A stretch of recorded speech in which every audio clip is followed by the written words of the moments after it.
Et nous sommes en direct avec Géraldine Pons. Bonjour, vous êtes vice-présidente et directrice générale de l'Institut Europe Jacques Delors à Bruxelles. On sait qu'entre le fait d'être candidat et Geneviève, pardon, je crois que j'ai commis un apport. Geneviève Pons, pardonnez-moi. Entre le fait d'être candidat et le fait d'adhérer à l'Union européenne, il peut se passer de très très longues années. Est-ce que là, avec le cas de l'Ukraine, la procédure pourrait être accélérée ou pas, d'après vous? Dans une certaine mesure, je vais vous donner deux exemples. Premièrement, vous avez le cas du Portugal et de l'Espagne. Dans le cas du Portugal et de l'Espagne, ça a pris 12 ans entre le moment où le statut de candidat leur a été reconnu et leur adhésion effective, donc entre 1974 et 86. Et vous avez un autre exemple qui est celui de la Grèce, où on a souhaité accélérer les choses et ça s'est fait entre 1974 et 81.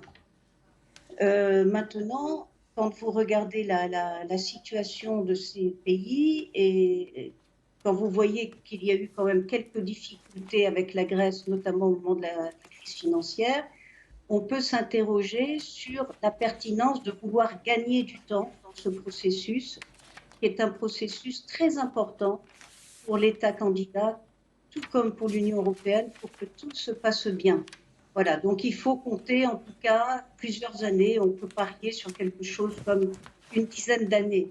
Maintenant, la reconnaissance du statut de candidat, que tout le monde n'obtient pas, par exemple la Bosnie n'a pas obtenu, cette reconnaissance, ou cette fois-ci la Géorgie, cette reconnaissance est déjà un pas en avant important et c'est un geste symbolique très important vis-à-vis d'un État agressé et d'un État agressé notamment parce qu'il a une aspiration démocratique et une aspiration européenne. C'est ça, on est dans l'ordre du symbole. Tout à l'heure, Daniel Georges nous le disait, vu ce qui se passe en Ukraine, vu comment Volodymyr Zelensky arrive à communiquer, se déplace à travers son pays durant ce conflit, il était impensable pour les pays de l'Union de dire non à l'Ukraine.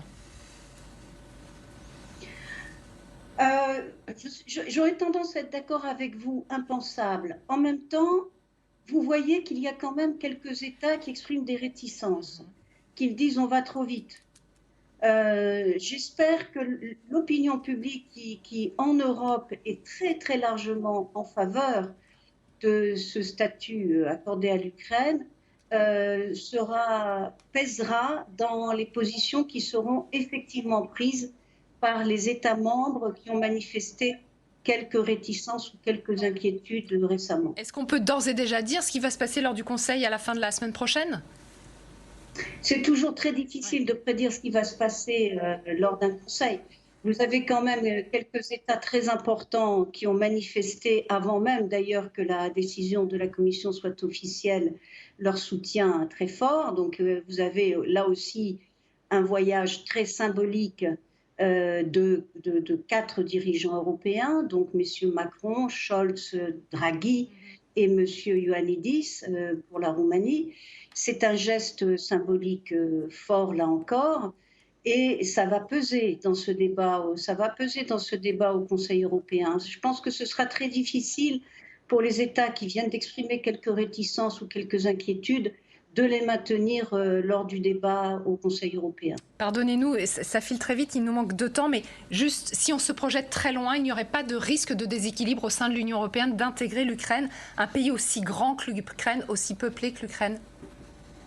Alors, c'est le deuxième pays par la taille en Europe. Il a 45 millions d'habitants, donc ce n'est pas un petit morceau à avaler. Maintenant, si on y met les moyens, ça peut aller très vite et ça peut se passer très bien. Si vous regardez la Pologne en 1990 et l'Ukraine avaient le même niveau de vie, le même PIB par habitant. Désormais, l'écart s'est creusé. L'Ukraine est au quart du PIB par habitant de la Pologne. Mais vous pouvez dire, à contrario, ça démontre les vertus d'une intégration européenne. Une intégration européenne réussie, avec des critères d'adhésion respectés, c'est quelque chose qui va transformer le pays très profondément et très vite. Les infrastructures et le système politique administratif tout ça va se transformer, le niveau de vie va augmenter. Donc je pense que la décision qui a été prise est certes symbolique, mais elle a aussi des bases rationnelles et elle a des chances tout à fait importantes de réussir. Merci beaucoup, Geneviève Pons, d'avoir été en direct sur LCI.